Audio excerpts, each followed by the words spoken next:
Cool. Welcome, everyone. Thank you for joining us this evening. We're going to get started in just a second. My name is Claire Eagle. I'm the Executive Director for TCHA.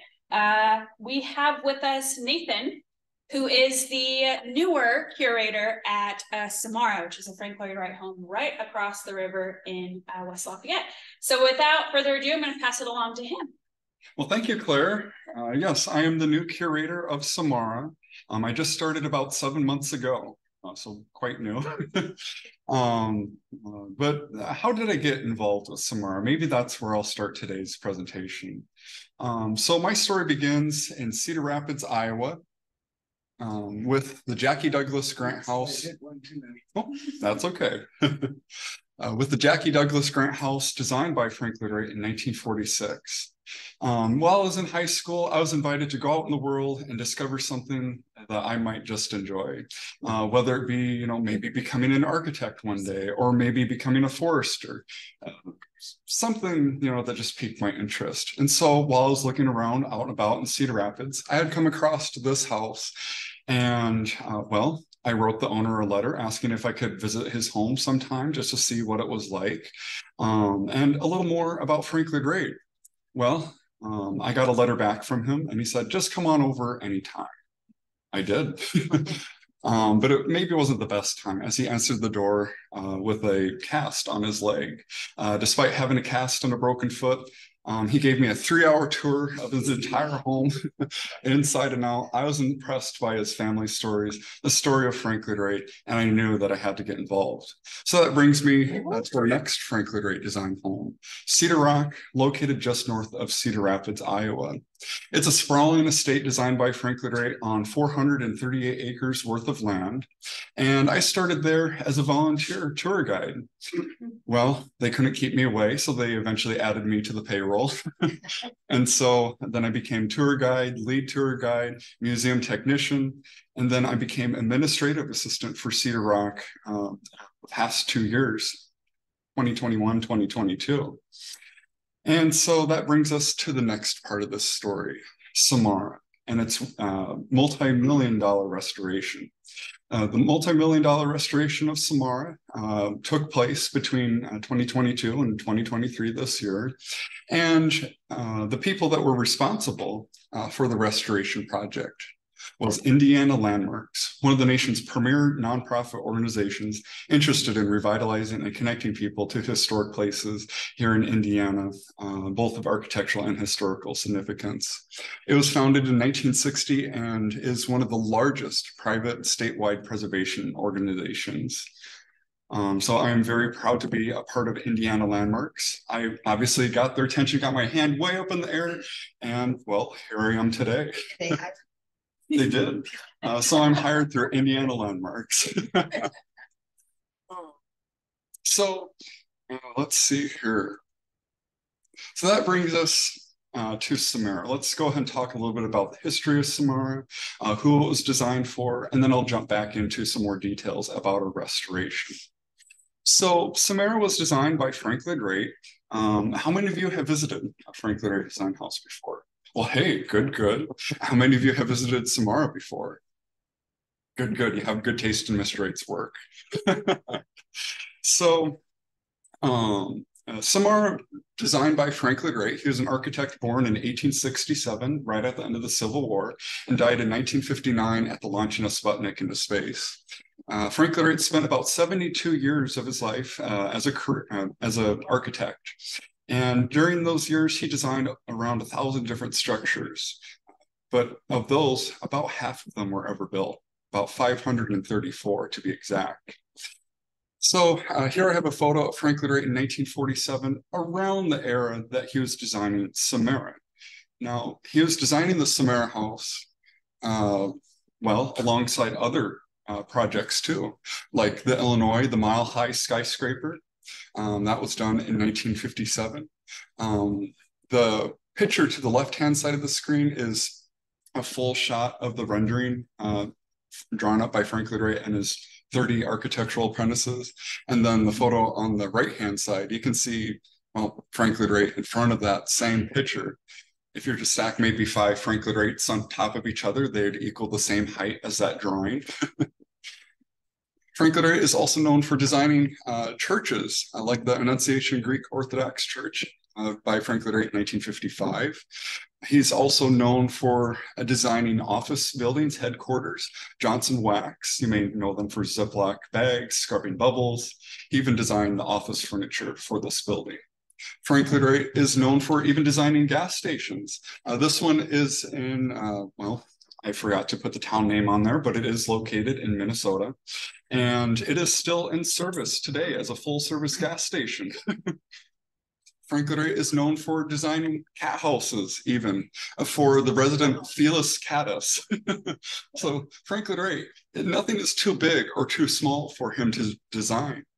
And so we get back to Samara, the house designed for the Christian family in 1954. The people that Mr. Wright was designing this house for is the Christian family. The left-hand photo is of Dr. Christian. He was born and raised in Indianapolis in 1917. He had moved here to West Lafayette with his family in 1928 as his family wanted to get away to a smaller, quieter town. It also worked out pretty good for him because he wanted to study at Purdue University. He studied health sciences, starting his degree studies in 1934.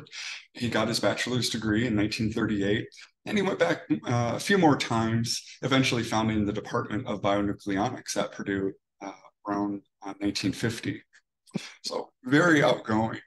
On the right-hand photo, that's of Mrs. Christian, Kay Christian, formerly known as Kay Spooner. She's from a small community of Storm Lake, Iowa, born in 1918. She went to Iowa State University, and she eventually got her master's degree from Columbia University in personnel administration. Kay and I happen to share the same university, Iowa State University, so go Cyclones. And so Mr. and Mrs. had met on Purdue's campus around the late 1930s, and they hit it off from the get-go, and they got to chatting and dating, and eventually by 1948, the Christians decided to get married. They got married on July 23rd, 1948, but when they were discussing what they wanted out of their married life together, one thing that they knew right from the get-go was they wanted a home where they could entertain a lot of friends, family, and faculty members from the university. So Mrs. Christian, she does some homework on which architectural style might suit her family's needs the best. While she has that in mind, she's getting a research paper put together. And Dr. Christian, well, he had a speech to give in Albany, just outside of New York City in 1949, and Kay had decided that she wanted to tag along with him. She wanted to get some photographs for her research paper that she was putting together. And while she was out and about in the surrounding neighborhoods of New York City, well, she comes across a house that looks very similar to the one that they got, Samara. It's located on a small wooded lot, wide, flat roofs, nearly floor-to-ceiling windows. Mrs. Christian decided that she needed to get out of the car, walk up to the front door, and ask, "Who designed your house?" Well, that's if she could find the front door. Frank Lloyd Wright usually hides the entrances to his homes to give a greater appreciation for the nature outside the house, and maybe subsequently the work that he put there. Mr. Wright does try to enhance the landscape with his architecture. So this is a house that Mrs. Christian saw, and she takes her research paper and she dramatically adjusts it into a 30-page document titled "What We Need for How We Live." Inside the 30-page document, I have a few sample pages here. She included a profile of each family member that would be living in the house. She included a list of all the trees growing on the property that the Christians had bought in 1949. Photographs of the property, weather data for West Lafayette, essays about what they need for how they live. Oh, and I can't forget 139 special features that Mrs. Christian wants in her Frank Lloyd Wright design home, organized by room even. So the Christians know what they want. They have a plot of land. It's late 1950. Now's the time to get hold of Frank Lloyd Wright. And one of the things that stuck out to Frank Lloyd Wright when he had first met the Christians was this quote right here. Mrs. Christian says, "We want a home and a surroundings, one that will have a future, one that will grow with us." Now, the Christians, when they were planning their home, well, Dr. Christian described his situation as having limited resources, aka not all the money in the world. And so Frank Lloyd Wright agreed to do the designs for Samara for a young couple from West Lafayette, Indiana, not a lot of money, who had heard of West Lafayette, Indiana, as long as, under these two conditions, as long as the Christian family was living in the home, and as long as money would afford, that they would complete everything that Frank Lloyd Wright designed for them. So that would eventually include accessory pieces like furniture pieces, cabinetry, window pieces, outdoor garden areas. All those things were completed over 60 years while the Christians lived in the Samara. So I think that gives just a touch about the history of Samara and how we get to where we are today. So let's jump into the restoration process here. So he decided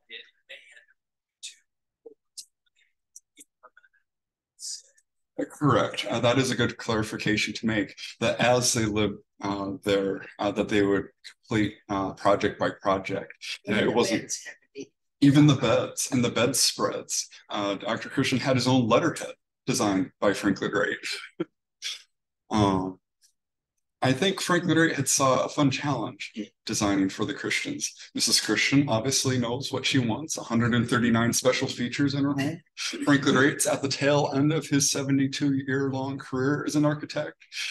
So I think he saw a challenge in putting his architecture and design philosophy to the test. Is there any other questions before I get on into the restoration? Well, I wondered with her 139 requests, and he was extremely picky. So yes. Did he reject some of hers? Well, there were some that Frank Lloyd Wright thought were just unnecessary. So there were things that Frank Lloyd Wright did not include, but he included in maybe a different way. But Mrs. Christian, she was quite happy, as I estimate that she got around 90% of what she wanted in the Samara house. Yeah, so pretty much everything. How long did the restoration take? So the restoration started up in, let's see here, it was, well, informally 2021 in May. We had started to cut away some of the soffits of the house to get a better understanding of the structural conditions behind the walls and behind the ceilings. And then work took place between April of 2022 and lasted until March of 2023. So I was hired on right in the middle of the process in the final phases for the restoration. When I first got at the Samara house, the windows weren't even installed yet. Yeah. But maybe I'm giving a little too much detail before I get there. So why did Samara need a restoration, let alone a $2 million restoration? Well, we had a few different issues that we were dealing with. None of them were really because of Frank Lloyd Wright, and they weren't really because of the Christian family's care for the home. The Christians took very good care of their home, and Frank Lloyd Wright did an exceptional job engineering it. However, with any house that's over 60, 70 years old, they'll start to have some issues. The issues that we had the greatest magnitude with were the areas highlighted in pink on the floor plan. The outdoor terrace areas had started to sink into the ground about 3 inches on average. When that happened, it allowed for some play in our concrete floors to allow frost and water to get beneath the foundation. That's where the problems start. So moving on from that diagram, it had caused cracks in our concrete floors. It caused cracks in our foundations. It even caused cracks in our windows, like this cornerless glass window taken in the living area. It had caused displacement in some of our brick retaining walls. You can see how the house is sinking unevenly into the ground. That's just because of freeze thaw, lifting up the foundation, breaking it back down. Some of those brick retaining walls had started to separate, delaminate, fall apart from the very house itself. This is a photo that was taken off of the lanai wall. If you're familiar with the lanai, it's one of the very first walls that you see when you walk up the driveway to Samara. Well, when the foundation and walls have a bit of play in them, it allows for a bit of play in the roof too. It had allowed for separations in the tar paper roof on the house. It was last replaced in 1991. These tar roofs have about a 40-year lifespan, but it had allowed for some water to get underneath the rafters for the roof, and it started rotting out the soffits for the house. Well, when we peeled it back, there was a lot more than just peeling stucco. Some of the structural elements, the roof joists, were completely rotted away. One of the support posts, like you see in the left-hand photo, it had an inch gap between the top of that post and the roof joist. There was just nothing there really supporting that roof in some areas. And you can see in the right-hand photo, one of the window frames where the wood had started to rot out near the concrete floor. Was anybody living there? No. Well, the last time that Samara was lived in was in 2018. Linda had spent, Dr. Christian's daughter, had spent extra 2 years with the house after Dr. Christian had passed away in July of 2015. These photos here, these are just close-ups of the issues that we're looking at. But if you look at Samara as a whole, it's an excellent condition, even with issues like these. In fact, very complete and intact example of Mr. Wright's work, which is another unusual point about Samara. Usually with other Frank Lloyd Wright houses, well, it'll go through a couple generations of the family. Each family member may take their favorite furniture piece with them, or it might be sold off to a new owner. Little bits and pieces of the house just start disappearing. But that was not the case with Samara. The left, is that those higher side windows or something? Because then you've got gravel down here. Yes, yes. So the picture to the left-hand side of the screen, that is a picture of the clerestory level. So the clerestory windows are placed between two roof lines of Samara, two main roof lines. We have a main roof line, which you may know has like a triangular, deeply ornamented copper fascia on it. And then there's another roof line above that. And so the windows that you see there are between those two roof lines. The pattern that is cut into the plywood panel in front of the window, that is what Frank Lloyd Wright called the Samara pattern. And the Samara, well, does anyone know what Samara means? Some kind of seed. Wing seeds, you know it. So in Mrs. Christian's 30-page booklet, remember she included a list of all the trees growing on this property. She listed maple trees, ash trees, conifer trees. The conifers were the Christians' favorites. And well, they all grow a type of wing seed, a little seed pod wing extending from it. Well, Frank Lloyd Wright takes that as a natural identifier, a unique characteristic of the property, and he puts it throughout the entire design of the house, including the window cutouts like we see here. But that's just one of the examples. So those plywood panels had started to delaminate. The Philippine mahogany finish had started to peel off from them. The finish for the window frames, well, it was in poor condition too. The brick driveway leading up to the house, the bricks were stalling, they were falling apart. Dr. Christian had built the driveway almost himself, a couple hours every weekend for 10 years between 1962 and 1972. Dr. Christian said it was amazing how much he could get done every weekend for 10 years.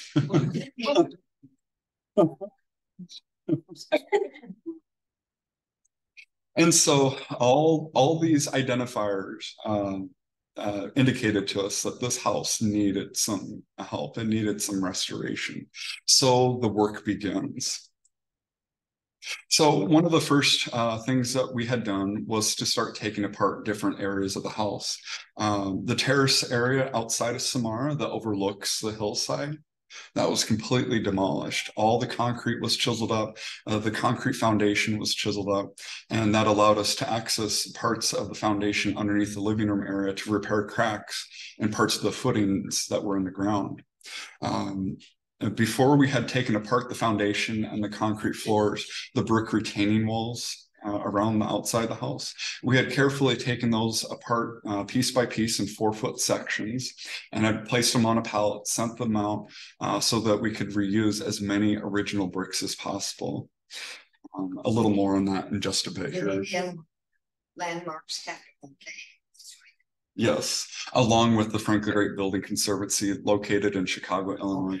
They're responsible for a lot of Mr. Wright's buildings. So we had the best of the best working on this project. Selective demolition of the terrace area. And then we dug the footings way deeper than Frank Lloyd Wright had ever specified them to be. The old footing depth was about 2 feet into the ground. Well, these new footings are 6 feet into the ground. We hope that the new foundation will last at least 200 years. So it's not going anywhere anytime soon. So that is the new footers being poured into the ground around the outside of the house. There is a new foundation all ready to go for the brand new concrete floor to be poured on top of it, the brand new walls to be placed in soon. You can even see some of the temporary supports that we have holding up the flat cantilevered roof of the living room area. Well, while we had the roof taken apart, we turned our attention to adding more rigid support to the roof so that it wouldn't bow down and it wouldn't crack any of our windows or jam any of the doors shut. So we had added some steel flitch plates in between the existing wood joists that gave more support than the roof needed. So you can see our construction crew, Brandt Construction, installing one of the flitch plates. There was a very large flitch plate where the red line is in this photo.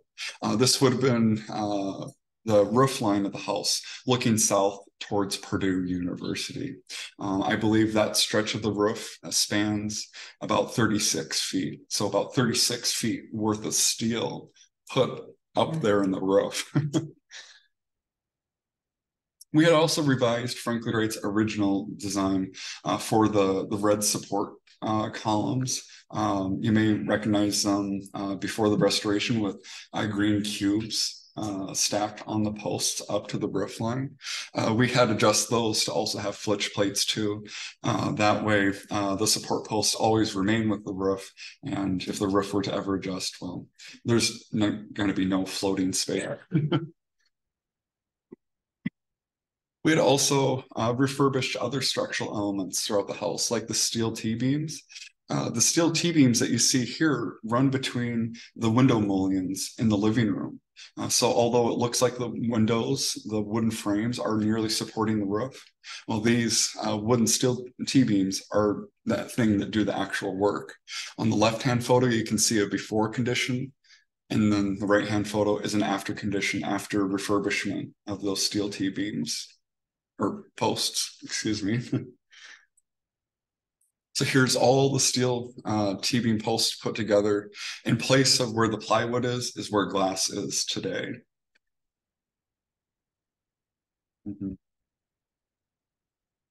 So that covered most of the structural things that we were dealing with at Samara. Now let's turn our attention to the mechanical systems of the home. When Frank Lloyd Wright was designing his homes, particularly after 1936, he liked to heat his homes with a type of system he called gravitational radiant heat.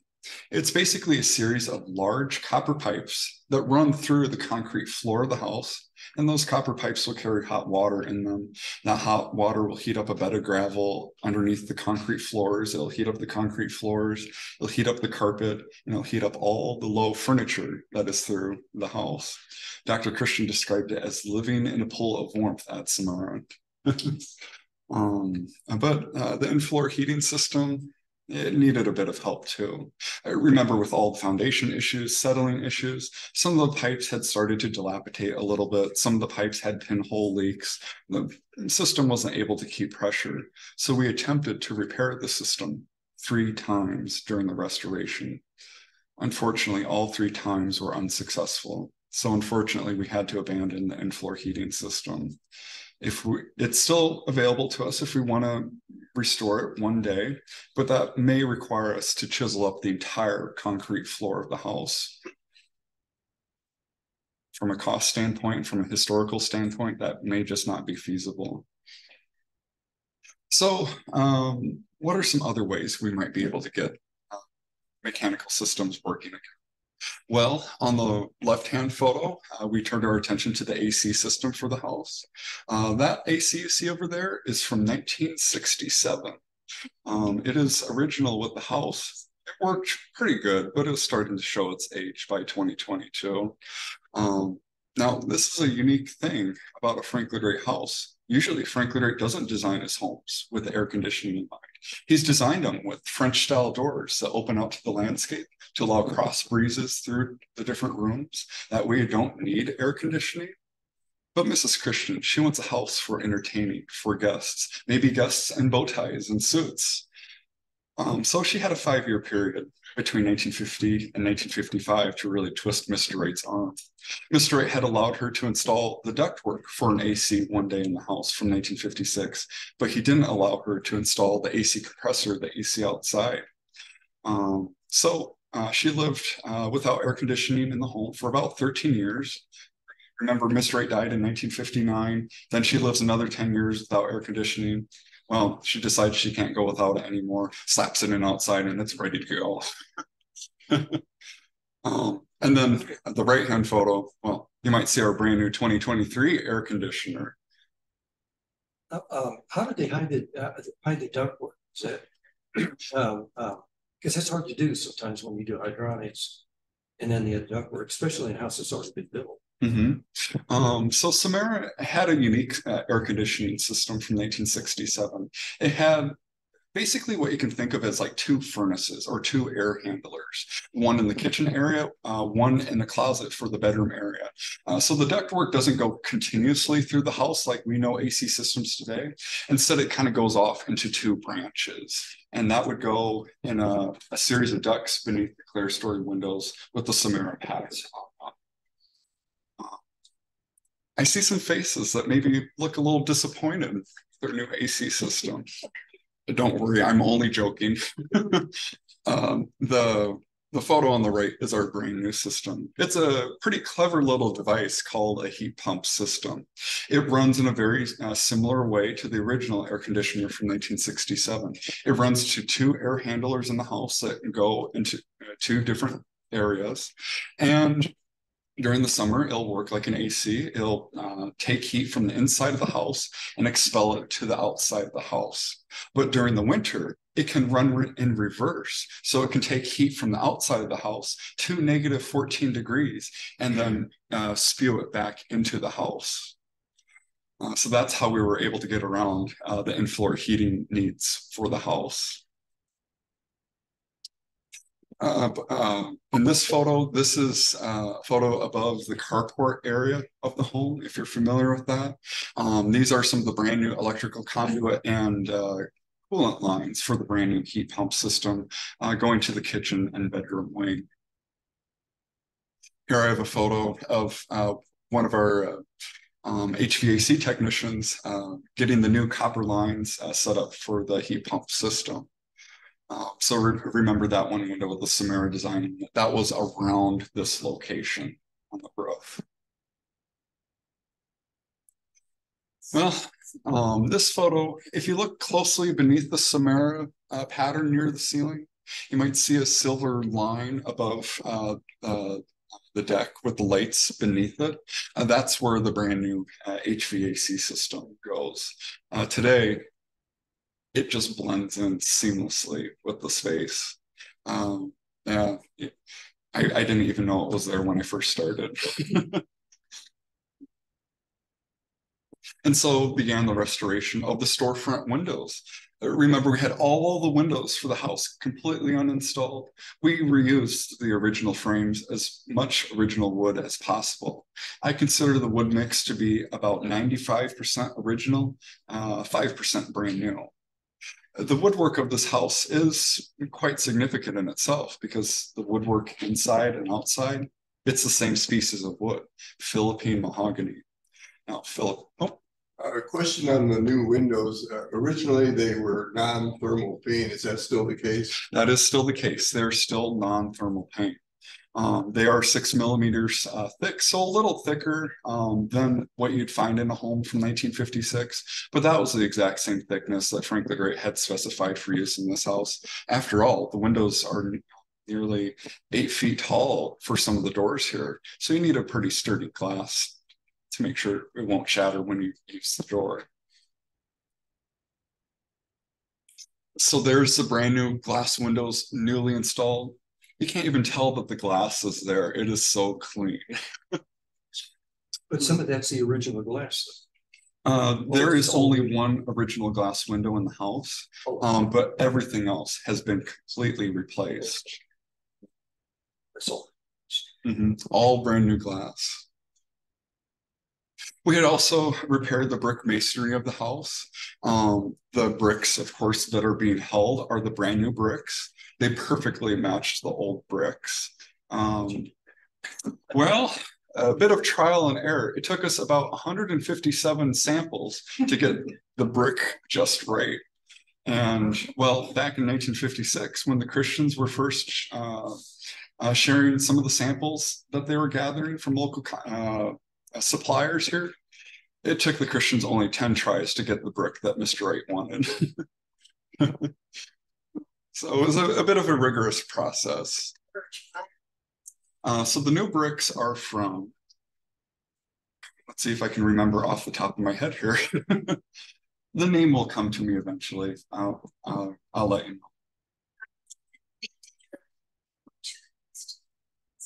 So the bricks, like for the outdoor retaining area. Now, if you get a little dizzy with slides moving really fast here, you might want to look away, but I'll go back to the beginning slide here with the floor plan. Let's see. Here we go. So this entire brick wall here for the lanai was replaced. The brick retaining wall here was replaced. Different areas outside of the 3 small windows over here were retuck pointed, along with some retuck pointing around the nursery area. So the retaining walls, they're a mix of 30% original brick, 70% brand new brick. The brick paver driveway, I'm going to fast forward here. Did the analog marks pay for this? Yes, yes. But the biggest funding source for our multi-million-dollar restoration was through the National Park Service. The National Park Service has a grant called Save America's Treasures Grant. We had gotten the largest allocation possible, $500,000 donation to restore the structural and mechanical elements of the Samara house. Is that going to take care Well, I'll get into that in just a moment. the other?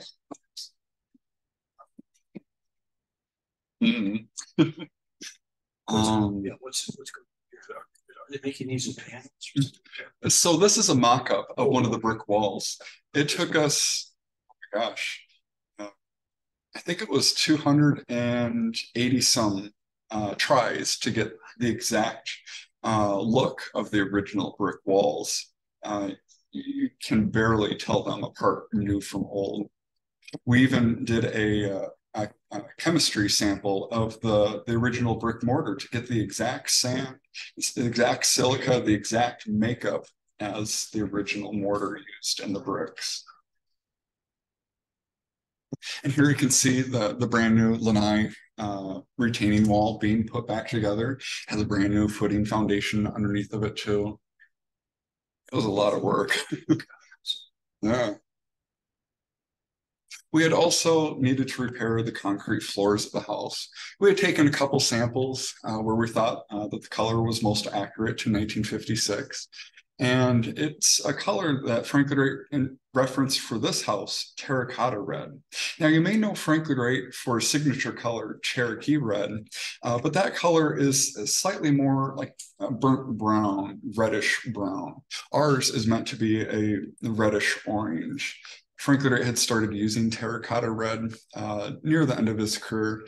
I think the Sonoran desert sunsets had started to influence his color palette a little bit.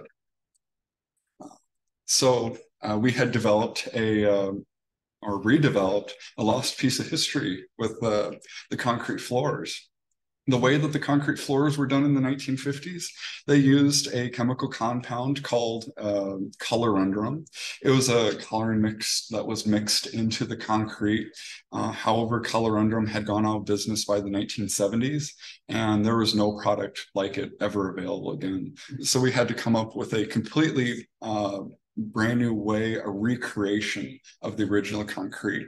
So you can see here one of our sample palettes, again, trying to get the process and the color just right again. So they're not painted there. It's actually the concrete color that we're seeing that. Yep. That bright red. Wow. So you can see in this photo the layers to how the concrete is formed. There is a base layer that is laid first. It's allowed to cure just a little bit. And then we do a top layer on top of that. And that top layer is what is colored. So the color is not painted on. Okay, so yeah, it's not the entire. And you can see our quite advanced system of adding the color to the top coat of the concrete. With a fishing net and a broom pole.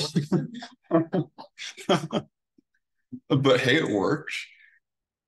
And you can start to see some of that red concrete coming back to life again. It turned out pretty darn good. Here's the brand new front step to the house. The front step had also started to sink down into the landscape a little bit, completely rebuilt it. If you look in the very bottom left-hand side of the photo, where there's kind of a joint right here, this is original concrete. All this is brand new concrete. You can barely tell the difference between the two. So when I got back to the Samara house, this is what it looked like. It was completely covered in a bubble. When we got to doing parts of the concrete restoration, it was November, December. The weather was very cold, so we had to cover the house to make sure that we had the proper curing temperature for the house. Our finance department and Indiana Landmarks was quite concerned when they got a notice in our bill that our electricity had jumped up 3 times what it usually is to heat the house, because we had space heaters running underneath the tent here to keep the concrete curing. And then the wooden trellises, the woodwork of the house, we had completely taken them apart and had repieced them back together. You can see maybe a difference between a new trellis and an old trellis.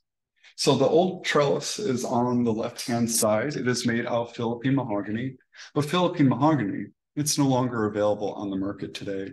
It's near extinct. So for the restoration, we use the second best wood, African mahogany. Looks nearly identical to the original wood. And so you can see that brand new trellis put back together. So what kind? Is that still mahogany? Yes, it is still mahogany, African mahogany now, instead of Philippine mahogany. Isn't it? And so we get to the Samara window pieces. You can tell what condition they were in when we took them off the house. And here's what they looked like after. We had completely restored the veneer finish on them. Again, using as much. Only the veneer. I mean, you were able to save the layers underneath it. Oh yeah, we were able to save as much original materials as possible. Whose idea was that design? Is that Kay or Frank Lloyd Wright? I believe that was Frank Lloyd Wright's idea. Kay had given him the conditions to create something like this. She listed all the trees. Frank Lloyd Wright takes the tree, he abstracts it, and he puts it in elements like that, the window pieces. He thinks this looks like a seat. Yes. It's very abstract. It is very abstract. Say, I ask a dumb question. I don't see any seed. It's a way. You know what? Okay, so we might want to cover our eyes. I'm going to jump through the very end of the presentation here. So let's see here. See if I can get to do this fast enough. Okay, so wing seeds. Like the ones that come out of Michael, little seed pot of one wing swing to the other. Frank Lloyd Wright takes that same idea. Let's see if I can skip back here as fast as I can. Okay, there we go. Seed pod on one, wing swinging to the other. The purpose of the three small trapezoid shapes above the wing. When you're moving around the rooms in Samara, there's an interior panel and an exterior panel. The two panels will start to adjust the shapes of the wings as you move through the room. And so what Mr. Wright is doing is he's showing the wing seed in motion. So those three small shapes, they might start to appear, they disappear, they get brighter or darker. Wing seed in motion. That's the theme for Samara. It's still pretty abstract. You'll have to see it in person. So there's the window pieces all put back together.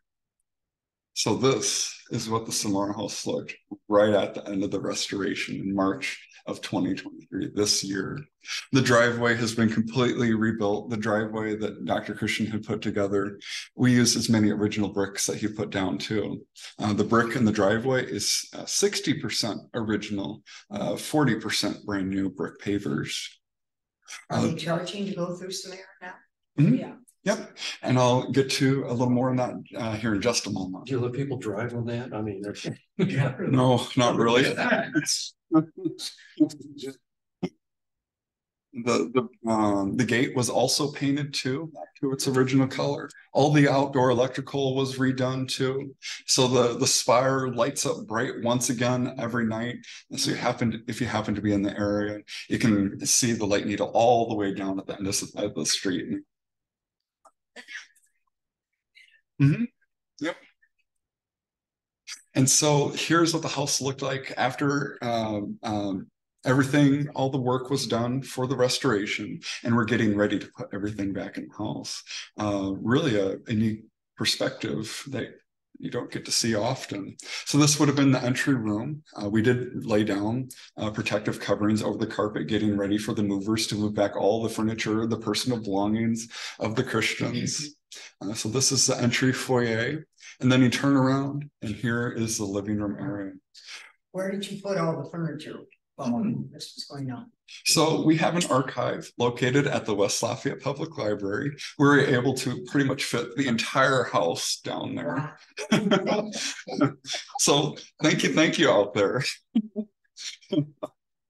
That carpet's new also, or no, that's the original carpet. We had it rolled up during the restoration.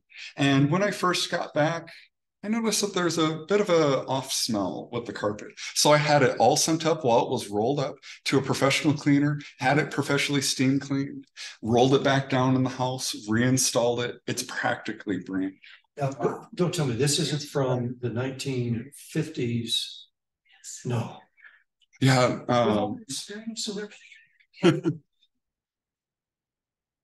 I believe between 1992 and 2012, Dr. Christian recorded about 50,000 visitors in this house walking across that carpet. They don't make carpet like they used to.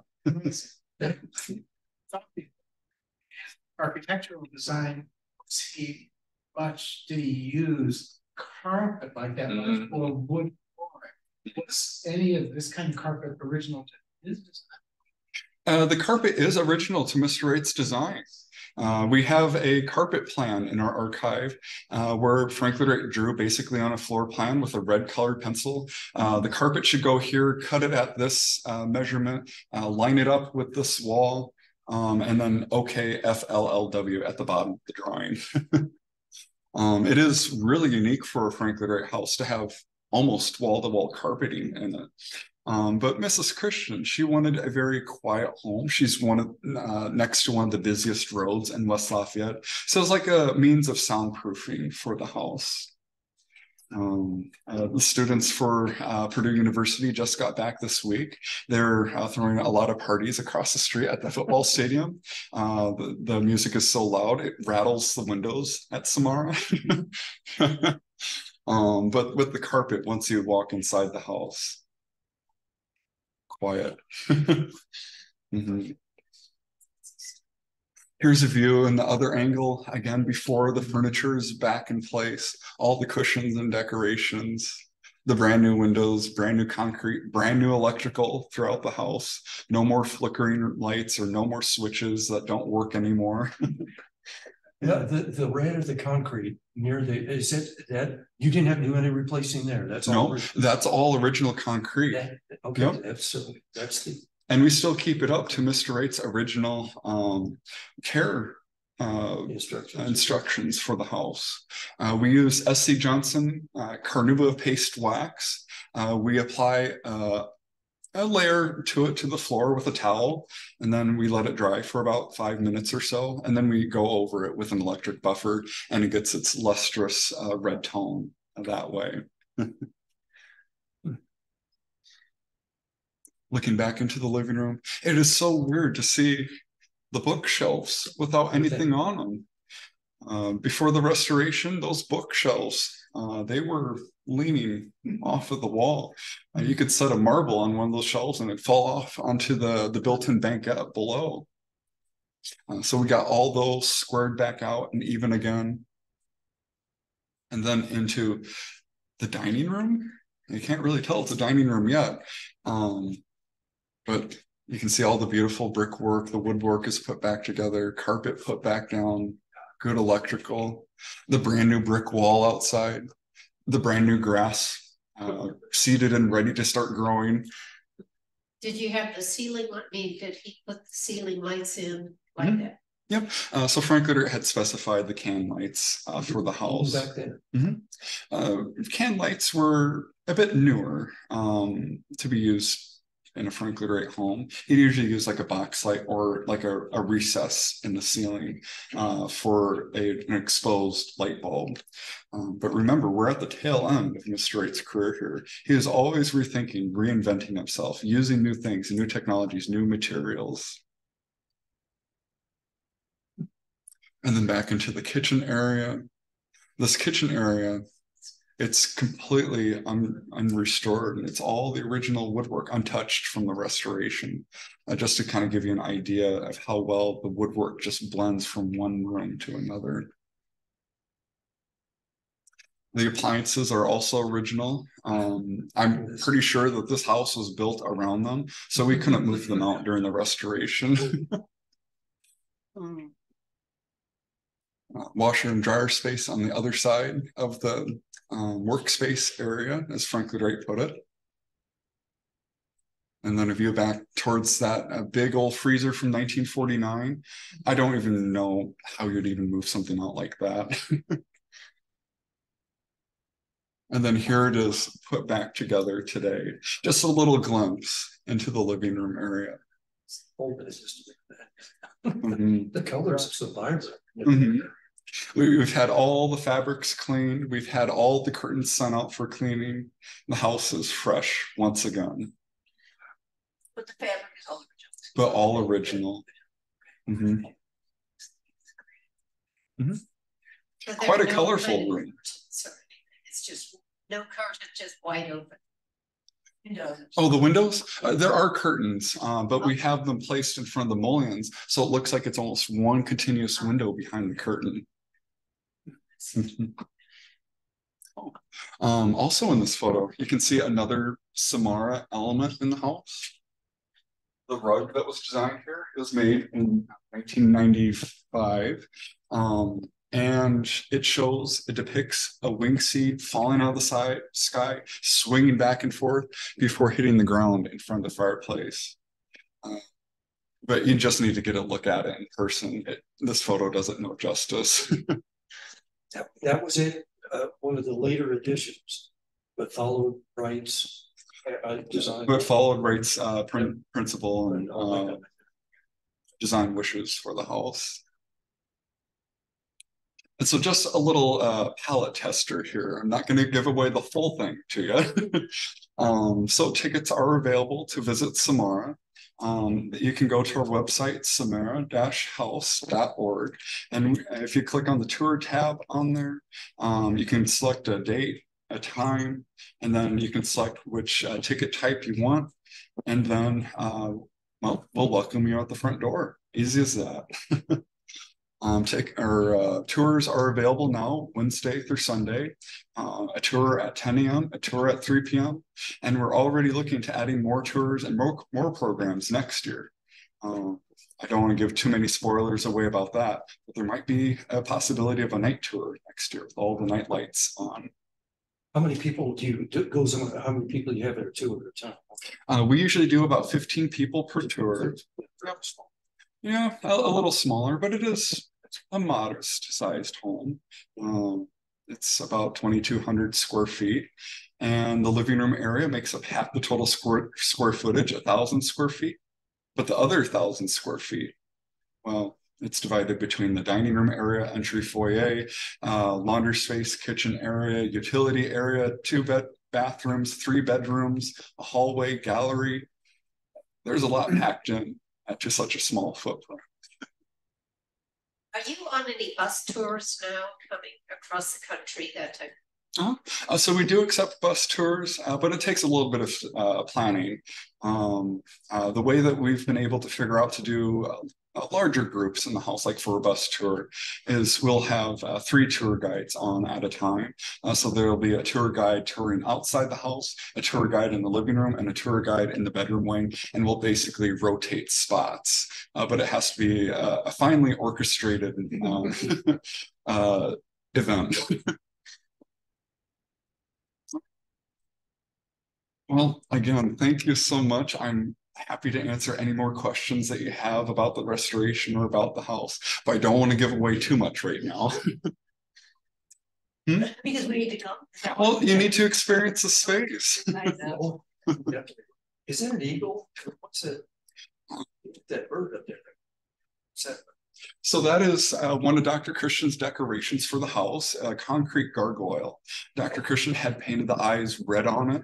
I'm not exactly for sure the reason about that. Scare the other.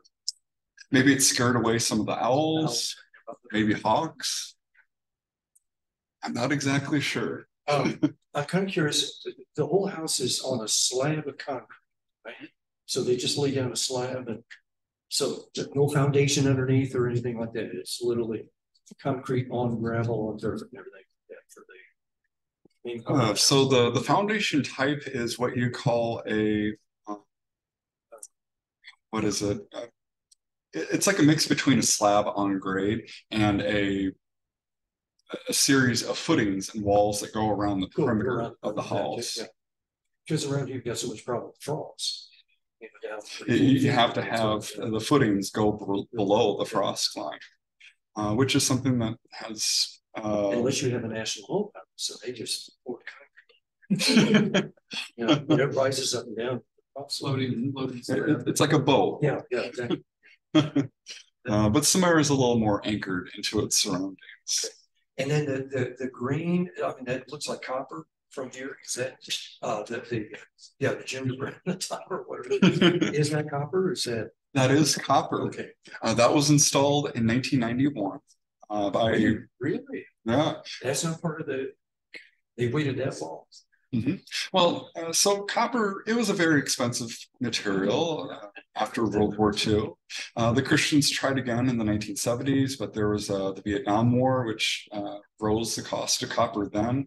And so by 1991, the Christians were able to afford the copper to make the copper fascia designed by Frank Lloyd Any Wright. pictures when it was first put on, because normal copper is copper color and then it gives the patina. Mhm. So Well, maybe a little glimpse into one of the stories of the tour. So the copper fascia on this house is truly an example of science magic by Dr. Christian. When the copper was installed, what was up there before the copper was basically like what you saw in the wooden trellises in front of the living room area, a wood board on the bottom, a wood panel on the top.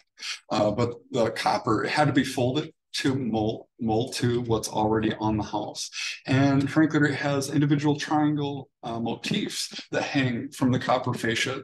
It looks like one piece, but it's really, I believe, over 200 pieces on the roof. A lot of copper went into it. And when it was first installed, it was a bright penny color, quite different from the turquoise color that you see today. But that's where the science magic happens. Dr. Christian had developed a aesthetic formula that he sprayed on the brand new copper fascia. And in a matter of 12 hours after spraying his formula on there, it turned it to the turquoise color that we see today. We used Dr. Christian's formula also during the restoration, wherever we needed to replace copper flashing for the roof. So instant patina, basically. Instant patina. I want to praise you on something in particular. I've been in Samara beforehand with Linda Gills, doing the one reporting, and then with you, and I was amazed when I saw the before, well, remember the before, and then I saw the after, just incredible before and after. It's so much cleaner than it was, I agree. But the furniture layout is just, I don't know. I can't even remember it, but it amazed me how you took that stuff that you had in the archives and managed to place it back in there. It's just incredible that's very much, to my memory, that's exactly what it was. And you had to literally piece this back together because that was all out of there. I wish I included a photo of me and the movers, but I had the help of 8 movers helping me move things from the archive back to the house. Oh my gosh. They approached gently. That was about 5 months ago. It was a lot of work. So when I first got here, I went straight over to the archive. I started digging around, figuring out what was there, because I'm brand new to this house. I never got to meet Dr. Christian, and I wanted to put it back pretty much exactly the way that he left it. So it wouldn't have been possible without the help of Linda Ills, the previous curator. I had invited her over to the archive to help me kind of dig through it, get acquainted with it. And well, then from there, I was directing people left, right, go up this street, go over on this street, lift this chair over this wall, open up this door or window, because we couldn't fit some of the furniture pieces down the narrow hallway. It was a lot to put back together. So also logistically, does everything go in and out from Woodland? You don't go from Northwestern.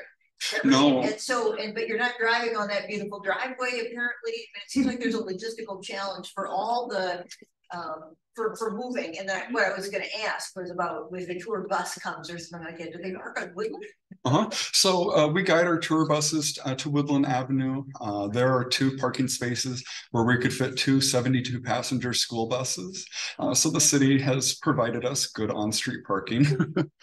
But as far as the movers, it was a fine balance between making it easy to move things back in, but also looking out for the protection of all the artifacts that the house has. Well, we had actually closed off a part of Northwestern Avenue. I just threw some cones out there in the middle of traffic, and I had them back down the top of the driveway off of Northwestern to the house. So they didn't drive on the full brick driveway, but just a small part of it. Yeah. think somebody may have asked this a little bit earlier, but that huge ceiling. How much of that did you have to address, or any of it? We did have to address parts of it. It did have some water stains from when the roof leaked. After all, there's a quote that goes around, it wouldn't be a Frank Lloyd Wright design home if the roof didn't leak. So there were, some minor, patches made here and there over the years, and it looked good, but it didn't look brand new like it does today. So we had the ceiling pretty much repainted. We did have to cut back parts of the sheetrock, or excuse me, masonite used on the inside, basically like pegboard material, where then it's stuccoed over on the ceiling. That's what the ceiling's doing with this masonite, basically, and then stucco. Yep.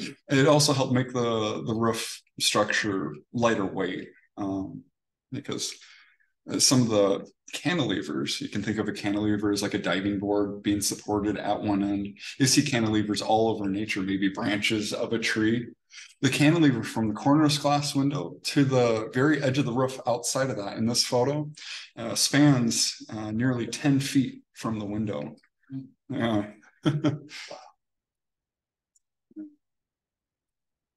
It's an amazing house. What is the cost? Ticket admission is $20 for general admission, $18 for Indiana landmark members, $10 off or 10% off. And then kids is ages 6 through 11 are $5 a piece. 6 and under are free to go. So we're truly a learning opportunity for all ages. For tour, there is parking down there. 15 some people to show up. Yep, we have enough on-street parking for about 15 people. That doesn't mess up the other neighbors. No. We have some of the best neighbors around. Yes. I've even had some neighbors that will walk down from the driveways and they'll guide our guests up to the house. People traveling from all over the world. They share the excitement of Samara with us. I heard you pronounce that Samara and Samara. Is there an official? There is not an official pronunciation for it yet. There's a couple different thoughts about that. So you could say Samara because the spelling of Samara looks similar to the spelling for the Sahara Desert. Or you can say it's Samara, which is the way that Dr. Christian pronounced it.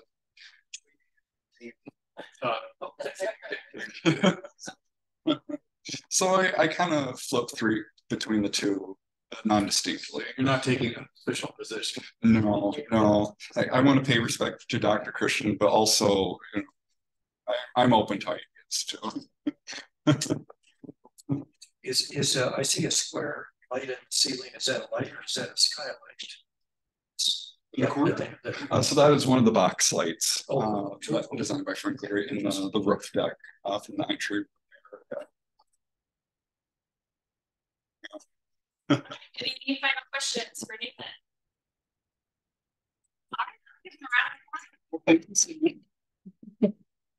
I hope to see you soon. Much for visiting us tonight and hearing Nathan's wonderful presentation. It's a beautiful home. I can't wait to visit it. We have actually only one more evening lecture this year, which is crazy, but it is almost September.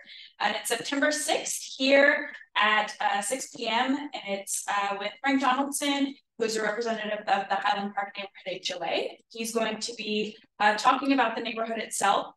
He actually was into the archives a couple weeks ago and found some fantastic historic photos right in our collection that he's going to be having his presentation. So we're pretty excited about it. Other than that, it is almost October, so Feast of the Hunter's Moon is right around the corner. So we invite you to attend that as well. And of course, if you have any other questions about programming or membership, please feel free to stop me. We also have brochures up here on the table with the red tablecloth. But other than that, please have a wonderful evening. Thank you. This is being recorded. Yes, it was recorded. Where does it go? It'll be put on our, it'll be put on our